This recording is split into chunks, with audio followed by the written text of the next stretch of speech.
الأول عن زمبليطة فت البرنامج جه ازاي وإيه اللي خلانا نعمل زمبليطة فت عموما البرنامج ده.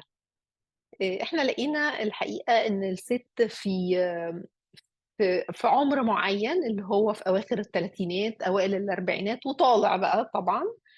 بتبتدي حاجات في جسمها كتير تتغير، هرموناتها تتغير. وبتبتدي تحس انها مش زي الاول. يعني الحاجات اللي انا كنت بعملها لما وزني يزيد او لما الخبط في الاكل ابتدي اعمل وانا كان عندي 20 سنة.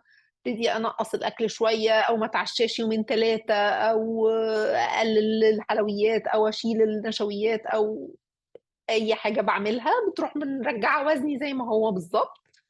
والموضوع بيبقى سهل وبسيط. دلوقتي وانا في الاربعينات الكلام ده ما بيحصلش، بالعكس اي حاجه بتاثر على وزني لدرجه ان انا دايما بقول ان انا وزني بيزيد من الهوا. ف ف ف ف بيبتدي الوزن يزيد يزيد يزيد، اجي انقصه مش بعرف انقصه. اقلل الاكل برضو ما فيش فايده. امشي حتى مع دكاتره او احاول محاولات اجيب دايتس من على النت وبيقولوا لي ان دي اعظم حاجات في الدنيا وانها هي دي اللي هتخسسك. اعملها برضو اخس كيلو اتنين بالكتير وارجعهم تاني ويزيدوا اكتر، الاتنين يبقوا ثلاثة واربعة وخمسة وهكذا مع كل فترة. الوزن الاقيه زايد زايد زايد. وبالتالي بتبتدي عقبات او تتابعات زيادة الوزن تظهر عليا، ركبي وجعاني، مفاصلي، ظهري، عظمي، بتعب جدا من اي مجهود، مش عارفة اخد نفسي، وهكذا. وفي مشاكل اكبر كمان يعني بعد الشر على الجميع برضو بيعاني منها ستات كتير جدا، زي خمول الغدة الدرقية، فرط افراز الغدة الدرقية، تكيس المبايض دي بتيجي في سن حتى صغير. ففي عقبات كتير جدا جدا، مقاومة انسولين وهكذا. بتبتدي بقى يعني مشاكل زيادة الوزن او اللخبطة في الاكل، خلينا نقول اللخبطة في الاكل منها زيادة الوزن، والحاجات التانية كتير دي بتكر ورا بعضها. الاقي نفسي مش عارفة اتحكم في اي حاجة خالص وتعبانة على طول، ما بنامش كويس. بتبتدي بقى كمان مع السن كل ما يزيد يجي أرق بقى وارتجاع مريء وحاجات بقى كتير كتير كتير تتلخبط معايا وأنا مش عارفة أعمل إيه. أحاول انزل وزني ما بينزلش، حتى لو حاولت اتحرك اروح الجيم الاقي نفسي ناس بتطير في الهواء وناس بتقف على راسها وناس بتشيل 100 كيلو. بلاقي الجو ده مش مريحني خالص، وانا بعيدة جدا جدا جدا عن المستوى ده من اللياقة البدنية يعني او من الفتنس. فاقوم اتعقد زيادة واروح قاعدة لازقة في الكنبة بقى وخلاص. اقول خلاص هو ده بقى واضح ان انا الاربعينات دي هي كده، هي شكلها كده. ف... فجت لنا بقى الفكرة من هنا. فعملنا حاجات اساسا مش مبنية على التخسيس. يعني التخسيس ده هو نتيجة للحاجات اللي احنا بنعملها في زنبليطة فت. فقلنا نعمل حاجات سهلة بحيث انها ما يبقاش عذاب. ففي ثلاث حاجات اساسا آه، بناء عليهم الوزن بينزل. اول حاجه اول حاجه طبعا التغذيه. التغذيه هي 70% من الصحه. ف يعني دايما بيقولوا كده الجمله هي بالانجليزي مشهوره جدا اللي هي you are what you eat. يعني انتي الاكل اللي بتاكليه. صحتك هي يعني الاكل اللي بتاكليه ده هو اللي بيطلع على صحتك وعلى الوش وعلى الشعر وعلى الجسم وعلى كل حاجه. ف فاهتمينا جدا بالتغذيه. الدايتات اللي هي صعبه وقويه وفيها عذاب دي احنا مش بنعملها خالص. لان الدايت الناشفه قوي او الصعبه جدا دي حاجه مش بنقدر نستمر عليها. يعني كتير جدا مننا مروا بان انا بمشي مع نيوتريشنست او بمشي مع حد او كده، بوصل كل الطرق تؤدي الى روما، بس بتيجي لحظة انا مش قادرة ابص في ورقة، انا مش قادرة اما اقيس بالجرامات، فبوقف كل ده وبرجع تاني لاكتر من الاول. وبيطلع يعني انا اللي بيطلع معايا ما بعد الدايت ده ان انا بيبقى عندي شهية اكتر من الاول لاني محرومة من كل حاجة. ف... فاحنا يعني عاملين نظام ما فيهوش اي حرمان. التغذية كلها بناكل لغاية ما نشبع. اهم حاجة عندنا ان انا ابقى مرتاحة ومبسوطة وبشبع وباكل اكل حلو وبستمتع بيه وبس. اهم كتير جدا من ان وزني ينزل 10 كيلو في 5 ايام، 5 كيلو في 10 ايام، ب 20 كيلو في الشهر. الكلام ده مش بتاعنا خالص، مش مدرستنا خالص. ولا يمكن هنوعد حد ان هو هينزل حاجة معينة في وقت معين. بس اللي اوعدكم بيه في زمبليطة فت اللي دايما بوعد بيه الناس ان انت هتبقي مرتاحة ومبسوطة وشبعانة، مش محرومة من حاجة، ومستمتعة بالأكل الصحي.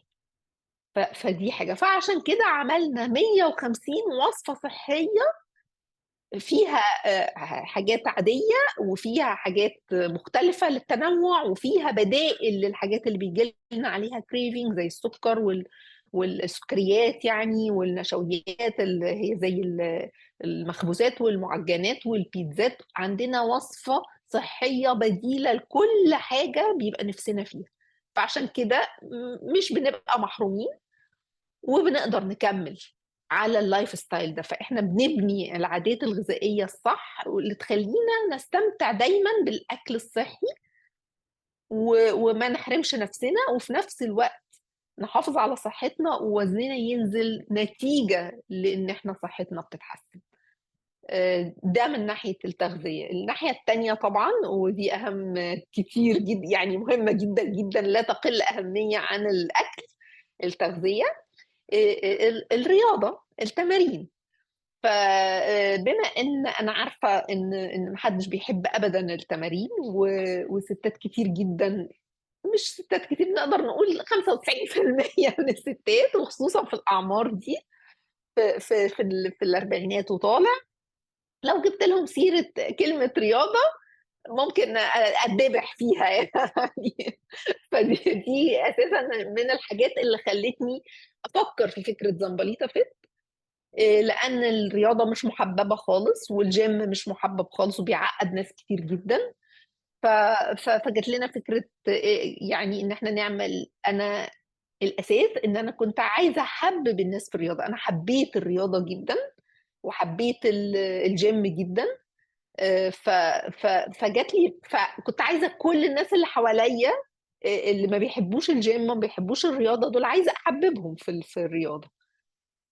فمن هنا برضو جات لي الفكرة دي ان انا اعمل كلاسز في مجموعات بطريقة ممتعة. فكل كلاس او كل تمارين مختاراها مغلفة بفن. فمش هتحسي ان انت بتتعذبي وانت بتعمليها، مش هتحسي ان انت يا ده ميعاد الجيم جدا انا لازم اتمرن بس عشان بس صحتي او عشان اخس بس. لا، هتبقي قاعدة مستنية ميعاد الكلاس أو مستنية ميعاد التمرين علشان دي حاجة ممتعة بتستمتعي بيها في الوقت ده، فهيبقى الوقت المفضل في يومك. فبنينا بقى كل التمارين وكل الكلاسز اللي اخترناها على هذا الأساس. منها طبعا أولا الزومبا، وزومبا معروفة بأنها رقص رياضي، فهي ممتعة جدا. ودي كانت يعني الباشن الاساسي بتاعي اللي خلاني احب التمارين والرياضه. فهي يعني ممتعه جدا. هي صحيح في الجيم بتبقى سريعه سريعه شويه زياده ومش كل الناس بتقدر عليها، فعشان كده عملناها في زمبليطه فيت. في كلاسز منها كتير، يعني الاغلبيه بتاعتها للمبتدئين. الناس القديمه معانا دخلنا لهم كلاسز زومبا عاديه زي اللي في الجيم او سريعه، لكن الاساس بتاع التمرين هو للمبتدئين. وهكذا بقى اليوجا، في حاجه اسمها سيركل موبيليتي، في بيلاتس، في حاجات كتير بنعملها كلها مغلفه بفن زي ما قلت لكم، وممتعه ما فيهاش وكلها للمبتدئات، فما بتبقيش حاسه ان انت بتبذلي من ناخدك سنه سنه سنه سنه سنه سنه لغايه ما تدخلي على الكلاس بتاع اللي هو الادفانس او المتقدمين. ف... فهي ممتعه لكل المستويات، حتى لو انت عمرك ما لعبتي رياضه هتدخلي وتستمتعي برضه. عاملين كمان حاجه، الشق بقى الثالث، الشق الثالث بتاع التخسيس او نقص الوزن، هو الشق النفسي اللي ناس كتير قوي قوي قوي ما بتاخدش بالها ان الشق النفسي ده من اهم الحاجات اللي هي بتتدخل في نزول الوزن. فلو انا عندي ستريس ممكن ابقى بعمل كل الحاجات اللي مطلوبه وباكل كل الاكل الصحي ومنقصه اكلي وعامله كل حاجه، بس انا عندي ستريس، والستريس ده موجود في حياتنا بصفة دايما، ما نقدرش نتجنبه، لأنه ده حاجة يومية بتحصل لنا دايما. بنبقى عندنا ستريس من البيت، من الولاد، من الشغل، من ده بنشيل هم حاجة، ومش شرط نكون يعني قاعدين بنقطع في شعرنا، بس الستريس موجود. ف... فيعني الحتة دي مهمة جدا. النوم مهم جدا، ده تبع الجانب النفسي برضو. فلما ننام كويس بنصحى عندنا نشاط وطاقة، ونقدر نعمل حاجات كتير طول اليوم، غير لما يبقى نوم متقطع او نايمين متأخر وصاحيين بدري قوي، او النوم مش مظبط. وده طبعا بيحصل كتير جدا، او العادي بتاع الستات برضو في الاربعينات وطالع، ان النوم بيبقى مش مستقر، مش كويس. ف... فبرضه مهتمين جدا بالحاجات اللي هي بتخلي نومنا عميق.